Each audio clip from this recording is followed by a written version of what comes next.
Hello everyone, I'm joined by Astro and Chime of Fluffy Aimers, and we're here today to talk about everything Stage 4. But first, I wanted to talk about the team, because this team's been around for ages, and the pair of you have actually been on this team, is it all year, or at least a long part of the year? Yeah, how we did can't how did escape the each team other. start? Honestly, this specific iteration of this team started because, pretty much we were looking to just continue our destined run, and even though we were worried about how long we've been playing together, we've played together for like a year now, and for the most part, we just kept on getting like eighth place results consistently, and we were thinking about finally stopping playing together, but we ended up getting our dream roster of what we needed to stay together of Haven and Renko. The other piece didn't really matter. Like we loved Grapes and we wanted to keep Grapes, but we were like the only reason we'll ever stay together again and continue playing together is if we ended up getting Haven and Renko for this next tournament. And luckily that ended up happening again. And I think it's worked out for the better. I think we keep on adding new pieces and they're great. We got Ryan recently. Ryan's been really strong and he really helps our hero depth. And that's pretty much how this iteration started. In the beginning, the very, very beginning of where it all started, Astronex, is when I ended up leaving Riz Academy. Like at the very, I think in the middle of the season, I left Riz Academy and I replaced Peace. It was the beginning of Pro-Am, so that was the first tournament we actually ever played in together was Pro-Am, or the Pro-Am qualifiers for NA. And we got sixth place, so we were one off of actually qualifying for the main event. But that pretty much started it all, and we've been playing with each other ever since. So yeah, inescapable. And then now you've got your dream roster. I want to learn a little bit more about the dream roster, because for me, especially, a lot of these teams, they're often just names I see and I sort of know what heroes they play, I know what team they play on, but I don't know about what they're like as a teammate or as a person. So I thought we could go through the roster and you can tell me a bit about them and what they like to play with. So we'll start with maybe Grapes has been on the roster the entire time. What's he like as a teammate? Grapes is pretty great.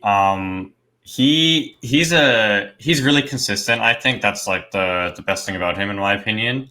And he's a really chill teammate. He just meshes really well with us, and especially our newer players like Haven and Ryan. They seem to be really, really good friends, so that always helps just with meshing. But the thing I would say about Grapes is he's definitely really consistent, and especially on that Brig and on that Lucio. He's been really good for us. Yeah. And then what about Renko? You said he was part of the dream team. What made him like on the list? That's a good question. Before in Face It League Season 2, we were gonna play with Renko, but then he left our team 20 minutes before roster lock. So we were playing with Proto, and we love Proto. But Proto just doesn't have as much as experience as Renko, and something I've noticed with Renko in our matches is that he's done a really good job of just keeping it simple and like keeping calm, and that helps us like really clutch up. Just winning the fights we need to win. Just going with simple plans, not overcomplicating stuff. He's really good at that. So he really dummies it down for us, and that helps a lot when we're a little bit stressed out. But yeah, that's what I would say. And he's also Smiley Renko from the San Francisco Shock. You can't really get better than that. Yeah. What else could we get, you know? You can't criticize for vibes. Exactly. And then also on the dream list was Haven. So what made him stand out?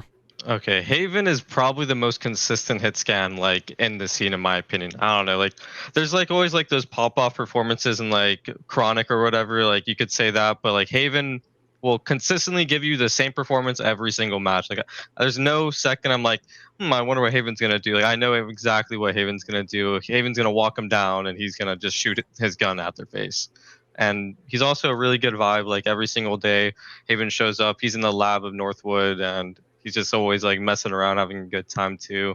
He's never too serious. He's never too goofy. He's just that perfect middle ground, like very grounded hit scan player, and I definitely appreciate that a lot coming into a team. with noobs like me and Rastronex. Yeah, I've heard the tales of Haven as well. I remember it must have been the last World Cup, queuing up to get tickets and passes. I was with Landon, and I think Landon had been playing with Haven, like either in the collegiate team or in some team during like the That was break. what I believe. Yeah. And it was a long queue, as you can imagine, at BlizzCon to get the ticket. The entire queue, Landon talking about Haven the entire time, wouldn't stop praising him. So I've bought the hype. I've bought the hype about Haven. And then we haven't even seen his best part yet. He's a Sojourn legend. We haven't even seen it yet. Yeah. And then two players we didn't really see all that much in the group stage were Wisps and Divinity as well. So what's their role on the team and what do they add? So Divinity, we have been playing with Divinity. We were planning on playing Divinity in Face It League Season 2. We weren't sure if we wanted to go with Proto or Divinity. And just because of like work and stuff, it's been really hard for Divinity just to find a team. So we're just kind of sheltering him at the moment. And then in terms of Wisps, he was on a team, which I believe is Avidity, and I think they called for top 8. But he wasn't sure whether he was going to start on his team over Wub. So we also let him on our team to kind of shelter him, and he thought that he could do a better job like learning from us compared to them. And so I'm good friends with him. So I would try working my magic, and it worked out. And then the only other two players we haven't heard about are the both of you. But I'm going to need you to do each other here. So, Chime, tell me about Astro. What's he like to play with? Oh, it depends the timing of when you're playing with Astronex. If it's in the beginning of a meta, you see in the beginning of a meta, playing with Astronex is really all about how fast will Astronex learn how to keep his hands on his mouse and keyboard. If he can do that, the quicker he can do that, he will be an amazing player. You see, Astronex is a very talented individual, but it's all about the learning curve. The more the meta develops, the more time he gets to sink his teeth into VODs and everything Astronex does, then we might have a star player on our team. We might have someone that actually can carry us team fight to team fight. He might be able to actually do a whole lot in the fight planning. He pretty much will be able to just be very reliable come the longer term metas. The beginning of the metas though, that guy sucks, bro. Jesus Christ. Yeah, it's a bit of a learning curve for me, to be honest, but he's a lovely Canadian. Like we need him on the team. You always need a tank player from a different country. That's how it works, at least from my experience. And then the other way, Astro, what's Chime like to play with? Chime is great because I think one of the things about Chime is that he is not scared to just walk his feet around the map. One of the things about one thing I say a lot to my team, especially my backline, is that they're not moving their feet enough. That's a big criticism I have, that they don't move their feet enough. But Chime is the opposite. He's always moving his feet. He's always roaming around the map, making plays. On May, he's the flankiest May. I just love it. He just gets me random kills. It's awesome. Like he's really not scared to do stuff and make plays. So that's probably my top Chime quality. And it's awesome to have a DPS player on your team that just does stuff like that. Not scared to make mistakes. Yeah, and I think we certainly saw that in your opening group game. Well, not your opening, but your group game against the San Francisco NRG Shock as well. Certainly came into fore. I want to ask, before we get onto that game, though, about the coaching staff as well. You've had, if I'm saying this right, Maeve for pretty much the entire time as well. And you've recently also added Kajertsi, if I'm saying that right as well. Yeah, Kirsten, yeah. Could you tell me a little bit about them and what they provide for the team? I can let you do that, Chime. Well, starting with Kirsty, our analyst, she's more of like a behind the scenes, like analytical person. She will always, any stat you want for any team, any player, she will actually have that instantaneously almost. It's like a guarantee. She actually posts a lot on her Twitter account, a lot of like public stats too. So if you're interested in that, you could also just check her Twitter out. But she will literally have like a document of every single stat you could imagine, like everyone's map picks, everyone's map bans, their win rates on said map, like who they play on the maps, the kill death ratio of the players on the maps, like absolutely everything. She will have that. That's why we have her. She's like honestly really helpful at every single Face It League, especially because that's where you do map bans. As for Maeve's our coach. She like, well, 100% of the time she comes to like almost every scrim. She just gives input every single day. She'll sometimes do mid map input too, which is very helpful because sometimes we just like kind of lose our heads and like start like losing, and we have no idea what to do. So she'll like step in real quickly, give us like somewhere to rebound off of, and that's really helpful. Her and Astronex do a lot of vodding together, so like I know that's more of Astro's forte to start talking about. But for what I can say about her there is she's definitely around and very helpful. And then let's talk about the group stage then, because what a group stage it was. You get NRG in your group. I think most people are probably looking at it like you have a pretty reasonable chance to come out of groups, but most people expect you to come out second. Going into that match against NRG, what were your expectations going in? I think our expectations, well, honestly, at the beginning, I didn't think we were going to win because we scrimmed them once beforehand, and I think we went like 2-4. But once I got in the match and they weren't playing some of the players that I thought they'd play, it just seemed a little bit. It was different from the scrim, and I also knew that we didn't have pressure, so that was really nice. I remember at the beginning telling our players like we have no pressure, like they have to beat us. It's the onus is on them. So we kind of just played our game, and it kind of just worked out for the better. And I think also we got a little bit lucky with the meta. I think the meta was evolving in a certain way, and people weren't really ready to respond to how we played May.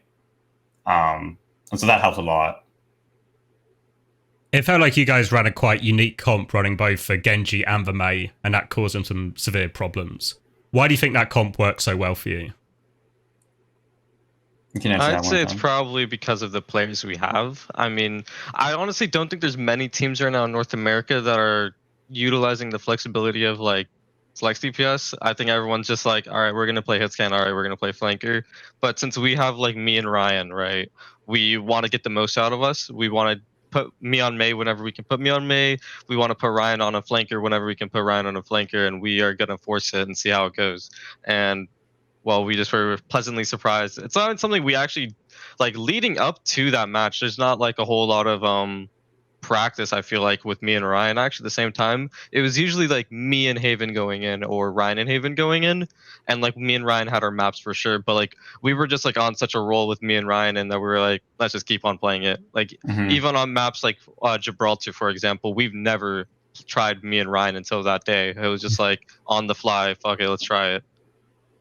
Was the whole comp improvised as well? Because it felt like you obviously start bits of it on a Rhine attack, which quickly loses a bit of its legs. And then we see you go over to D.Va. And at this point, it starts to feel like when I'm seeing these comp swaps, I'm like, well, NRG have picked the map where they can just play dive, and this is going to be them just winning their map pick. But then you go D.Va, you start to turn it all around. Was all of this just in the moment swapping, trying to figure it out as you go? I Absolutely. Had loaded into that map, literally saying, "All right, let's go next map," because we've never practiced that map like ever in our lives. Like that was like their complete map pick. They have the Korean tank player. Like I was completely like, okay, we're about to get full held on a brig monkey dive. It's just gonna be on our heads, and I'm okay with that. I'm not gonna get boomed over that one map loss if it happened. But we played versus Absolution in like the group stages, and they just played like D.Va May like hit scan or something like on that map, or like May Tracer or like Cash Tracer, I think it was. And we were just like, we lost that series and they were just like ahead of us and like what it felt like the meta curve. So we're just like, I mean, let's just try what they're doing and see if it works out. Like it cheesed us, so like maybe it'll cheese the Shock, and it ended up cheesing the Shock pretty well, I'd say, luckily. So that's why that comp came out. The Ryan her, I don't know, that was Astronex. Yeah, that was me cooking a little bit too much. So then, win Gibraltar against NRG, top of the world. We go to Blizzard World, and it feels like, again, you're ahead. Now it feels like this is the part where NRG are starting to panic, right? Tree has come in, they're changing the comp, they tried dive for the first half, now they're trying to play like the Juno Brig Ram, and then it just feels like it's kind of playing into your hands. But in the end, the Blizzard World ended in a draw. Did you feel like at the end of that Blizzard World, you'd maybe sort of missed your big chance to upset the Shock? It kind of did feel like that, to be honest, because I remember we had around 3 minutes to attack and just get a tick. and that's all we needed. And honestly, we played it pretty poorly. I think most of the time we scrim that map, it's been versus like the Ana Brig and not really in the mirror. So we kind of were caught off guard when they actually decided to mirror us on that point. So it kind of did feel like it slipped out of our hands. But honestly, we knew that we still, if we were going to lose the series, we still had to lose 2 more maps, and we only needed 1. So we were still kind of in it. It feels like a lot of the time when you have these sort of underdog teams playing against like a big favorite, what happens is sometimes they can punch up to a certain amount, but the closer you get to victory, the more real it becomes. The pressure suddenly, the no pressure you started with disappears, and you start feeling the pressure. But you managed to hold your own on Runasapi. So what were you sort of saying to each other, and how are you preparing going into that map? I remember on Runasapi, when I loaded into Runasapi, at least, I was just trying to keep my team like completely stress free and like just play the game, because we are usually actually really strong in Runasapi. So I wasn't really too nervous about us actually losing the map. But most importantly, I just remember like after the first team fight, I was just trying to like make the comms as loose as possible. I was just goofing off, trying to make it like as chill, calm, and collected, but like in a fun way as possible. So I just started saying random words and random phrases. I don't know, like, I can't recite them because it was just random gibberish almost. But I feel like the moment that happened and we won the first team fight, and I just heard everyone start laughing and like letting loose, I was like, okay, we're probably gonna win this. It's like really not a question in my mind. That's our map. I also remember it was on Blizzard World after we went up 2-1. I remember saying something along the lines of, it's like match point, like they're the team that needs to win. They're probably going to have a player that's going to like change something up and like try to make plays and like do something different to like try and compensate the fact that they're losing. And I remember just saying, let's just find out who that player is that's going to like do different stuff and just shoot them. Let's just go kill them. And let's just expose the person that's like trying to like make plays and stuff like that. So we kind of knew that it was still on them, to be honest. Even though we were up 2-1, we knew that the pressure was on them still. And then you get the job done. Everything's looking quite good. And then into top 8, feeling pretty good about that, obviously. And it means also your opening fixture is against Shikigami, which means all of a sudden probably seems a lot more reasonable a fixture compared to maybe what you might have been expecting, like a Toronto or a Nightmare or type thing. So how do you feel about that opening match? I mean, we're going to beat them. Yeah, we should beat them pretty easily. If we don't, it's because we jinxed it, though. That's the only reason. Yeah. This was the moment then, it's gone. Yeah. So let's hope our cockiness does not get ahead of us here. This is the meta where literally any team can beat any team. But I really think that we don't have any expectations of ourselves. Like we know we can do good, but at the end of the day, like we know that there's like a 0.1 chance, or like even lesser, that we're going to qualify for Stockholm. Like it's just it's not feasible for us, and for all these other teams, it is. Like Nightmare and TSM and Citrus and NRG, like all of them are going for that second and third slot. But we're just kind of chilling. We're just playing Overwatch, you know? We're just having a good time. So I think that helps us a lot, to be honest, in these high pressure matches. I mean, we're just here for the love of the game, really, right? Yeah. We just love the game. Yeah. And then I want to ask you a bit about the meta as well, because obviously you probably actually played a bit more Orisa than a lot of teams so far this year. Do you feel then this meta is one that just ends up suiting your team quite nicely in terms of hero pools and style? Kind of. I feel like the default meta that we're like, it's like leaning into day by day, where it's like just the Cass, Genji, Juno, Brig, Orisa. We're pretty solid at it. I think it's taking us some time to like really fully fit into that niche because of like more personal problems, of course. Like we have 3 people in Florida getting hit by a hurricane. I'm actually lucky that the hurricane hasn't hit yet because I'm in Florida and it's raining pretty hard outside and I see the wind picking up. But definitely some personal problems have been like slowing down our progress. But I feel like if we can play come match day because of the hurricane problems, we should be pretty in form, I'd hope. Of course, there's going to be factors outside of our control that might stop a few players probably playing actually, and that's something we would have to worry about. But we've been trying to talk to the admin, see if we could do anything about it, maybe delay our match, anything we can do. But yeah, we're gonna have to find out the time comes.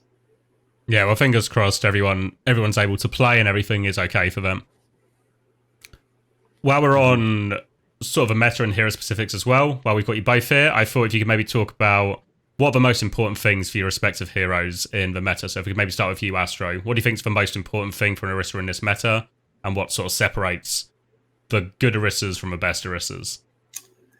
I think something that I did at the beginning of the meta a lot, which I've stopped doing, which I've seen a negative effect. I was talking about it last night with my teammates. Was I need to look for more plays. That hero is Thanos. Like Orisa just can go 1v5. So I need to look for more plays. I was doing that a lot before the tournament. So and it worked out quite well. I think another thing too is just fight planning. I think there's a lot of fights where it's really hard to win fights where you're not supposed to win, but that's like what separates the mid or bad teams from the great teams is you're winning team fights that you shouldn't win just when you're looking at ult economy. So telling my team and knowing when to go for plays, for example, when they have like Juno ult advantage and we don't, going for plays, making it scrappy, like playing our game is like really important. So that as well. I think you saw a lot of that. I think back to like the New Junk City you played against Shock, it actually felt like every time Shock had ult advantage, they just lost the fight because one of you would make a move first or be on the flank first and they just couldn't handle it. Mm-hmm. And then for you, Chime, what do you think in terms of a Mei in terms of playing in this meta? I think the most important thing I've learned with Mei is one, she doesn't really feel like she's playable absolutely everywhere. So like you're gonna see probably a lot of more like map rotation from me. Like I don't know if I'm gonna be in 100% of the time. It's very unlikely. It's gonna be like me going in on like 2-3 specific maps that like can really maximize like Mei's neutral value, just slow poking, constant shooting of Mei. And then I think the second most important thing of Mei in this meta is like I think you should use her ult almost 100% of the time, like reactively, unless it's to combo with Orisa ult. Probably, like I like using freeze almost exclusively for Juno ult if I can, just to counter their Juno ult. Maybe to even stop their blade from getting a lot of value, I could just pop it on the floor and we play inside of it. But yeah, like unless I'm comboing with Astro's like Orisa ult, I don't like using freeze because like most of the time there's just so much mobility. Like Genji can dash out, Cass can even roll out, Orisa can gold, she can spin, Juno can speed boost, she can fly, Bird can bash. Everyone has like an escape tool. So if I'm not using it to completely negate an ult and like to stop them from being able to use Juno ult or to stop them from moving away from our Orisa ult, it doesn't seem too crazy impactful really. You think at the moment, because we've seen, obviously you had some success with the Mei Genji, you played a bit of Mei Ashe as well. We've seen in different regions, maybe Korea is leaning very much into Genji Cass in almost all situations. Do you think there's a clear best pair of DPS to have in this meta, or is there a lot more that's actually just viable? Because we've seen like stuff like Venture and Tracer all mixed in as well. I think it's pretty viable to run a lot of different things. I think on certain maps where I think maps like Clash and Flashpoint and Push, just the Genji cast is really, really strong. But I think on maps like Hybrid and Escort, when the attacking team can counter swap, that makes it a lot harder for you to just run the standard comp. So something I've been seeing teams do is play Zenyatta just to poke out the cast, poke out the Brig, and poke out the Orisa, force the cooldowns early. And so that makes it a lot harder. So I think on maps like Hybrid and Escort, you can lean into other things like you can get a little bit more like wacky. You can try some more like dive things like the Korean teams are doing. You can try stuff like Pharah or Tracer. I think there's a lot you can try and make work on those type of maps. But for Clash, Flashpoint, I think it's more standard. And then thinking about the top 8 bracket, is there any team you're particularly hoping to run into? One team you particularly want to beat or get a chance to play? I feel like for us it's always TSM. I think it will always be TSM, the team that we want to beat. They always change the roster, so it's like at this point it's not even like anything to do with the players, it's to do with the coach. And we just like we just really want to beat Capitology. Like that is really on our minds. We want to beat Capitology so bad. That's our only goal in life at this point. Honestly, I would be so satisfied to finish it off with just. I would be okay with going 5th, 6th as long as it means we beat Capitology, made him go 8th. Well, you'd probably ruin their Stockholm chances as well at the same time. Yeah. So you'd Yes. play Gatekeeper. Incredibly, this is actually you're not actually the first people to say their primary goal might be to try and stop TSM going to Stockholm. So it feels like Stockholm TSM have really racked up the enemies across the course of the year. And then if I ask you, obviously the only way I think for you to really qualify for Stockholm would be to like outright win it. So obviously that would be the ideal. But with that in mind, what would be a sort of result or a placing that you would just be happy with? Or you would sort of look back and be like, that was successful? Yeah. I think for me, honestly, like a big thing for our players is that when you look at our Wikipedias, it's we're covered in blue sometimes. We're a little bit deep at sea.